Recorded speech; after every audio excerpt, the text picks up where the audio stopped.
Hitler एक बहुत बड़ा तानाशाह हुआ है। हिस्ट्री में उसका बहुत बढ़िया नाम नहीं है, क्योंकि लाखों लोगों को उसने मौत की नींद सुला दिया है। परंतु एक बात हिस्ट्री में आर्मी वाले, सारे आर्मी वाले इसको फॉलो करते हैं ऑल ओवर द वर्ल्ड, कि एक बार हिटलर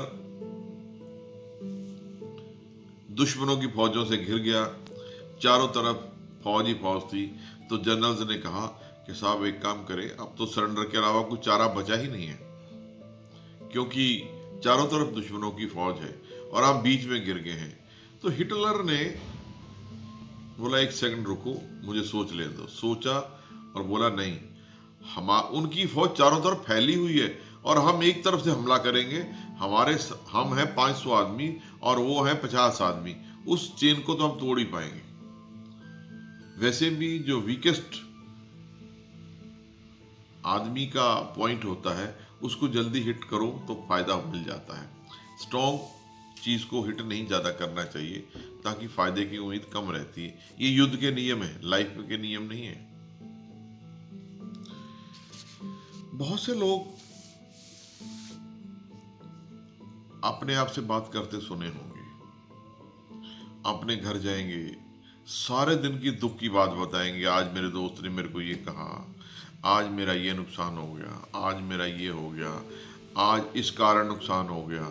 वो घर जाके अपने आप को सबसे कमजोर, सबसे असहाय बना के खुशी मिलती है उनको, कि मैं तो बिल्कुल ठीक हूँ, सारी दुनिया गलत है, मेरे दोस्त गलत हैं, मेरे माँ बाप गलत हैं, मेरे भाई गलत हैं, मेरी टोटल दुनिया को गलत बताते हैं वो।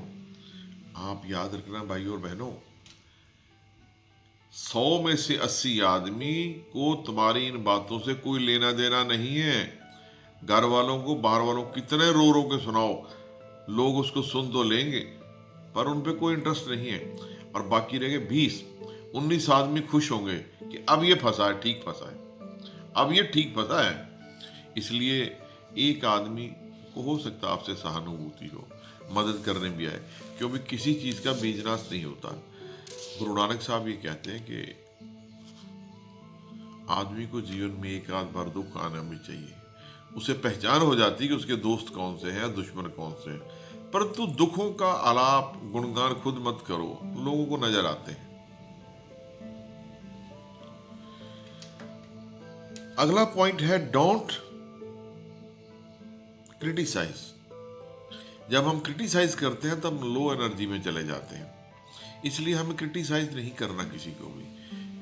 क्रिटिसाइज करने से हमारे अंदर नेगेटिविटी आती है, क्योंकि हम जब क्रिटिसाइज करते हैं तो उसकी बुराइयां कर रहे होते हैं, और बुराइयां हमेशा नेगेटिव थॉट्स को क्रिएट करती हैं, इनवाइट करती हैं। कंडेम्ड भी मत करो, डोंट कंडेम्ड कि ये गलत है, ये गलत। कुछ लोग किसी घर जाते हैं, नया घर बनाओ, तूने रसोई गलत बना ली है, तूने ये बाथरूम गलत बना लिया है, या तूने नुकसान, इस तरह की बातें करते। डोंट कंडेम, जिसने जो बनाया बढ़िया बनाया, आप अपने काम पे ध्यान दीजिए। और वैसे भी एल्बर्ट आइंस्टीन कहते हैं कि ज्ञान से ज्यादा इंपॉर्टेंट इमेजिनेशन होती है। यदि आप इमेजिनेशन में पॉजिटिव विचार रखेंगे, क्रिएटिविटी पे ध्यान रखेंगे, तो ऐसा कोई सपना ही नहीं जो सच नहीं होगा। ये मैं दावे से अक्सर कहता हूं कि ऐसा कोई सपना ही नहीं जो सच नहीं होगा, सब सपने सच होंगे। अरे ये चाइना वालों ने 1962 में इंडिया को हरा दिया था, अब डरे डरे फिर रहे हैं। क्या हुआ? कुछ नहीं हुआ।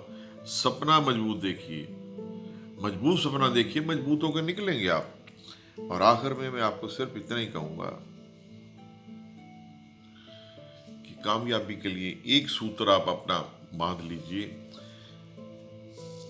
जिस व्यक्ति को सुबह सूरज आके जगाता है कि जाग जा, दिन निकल गया, वो कामयाबी के सपने देखने बंद कर दे, क्योंकि उसके कामयाबी के सपने साकार होने की उम्मीद कम है। और यदि सूरज को तुम जगाते हो कि मैं जाग गया हूं, यदि सूरज को तुम जगाते हो कि उठ मैं जाग गया हूं, तो फतेह आपके पैरों में होगी, कदमों में होगी। अपने दिमाग में पॉजिटिवनेस रखिए, क्रिएटिवनेस रखिए, परंतु सुबह जागिए, कि सुबह का बहुत ही महत्व है। ब्रह्म मुहूर्त कहा जाता है उसको, जागिए। और जो बच्चा, जो आदमी सुबह 4 बजे जगता है, उसको बीमारियां बहुत कम लगती हैं, कामयाबी उसके चारों तरफ घूमती है और खुशी के मारे सारा दिन फूला फूला रहता है। इसलिए माय डियर, आज भी लेक्चर में सिर्फ क्रिएटिविटी और पॉजिटिवनेस के बारे में बात करनी थी। यदि आप लोगों को मेरी बात पसंद आई हो तो प्लीज़ सब्सक्राइब कीजिए, लाइक कीजिए। आपका बहुत बहुत धन्यवाद। नमस्कार।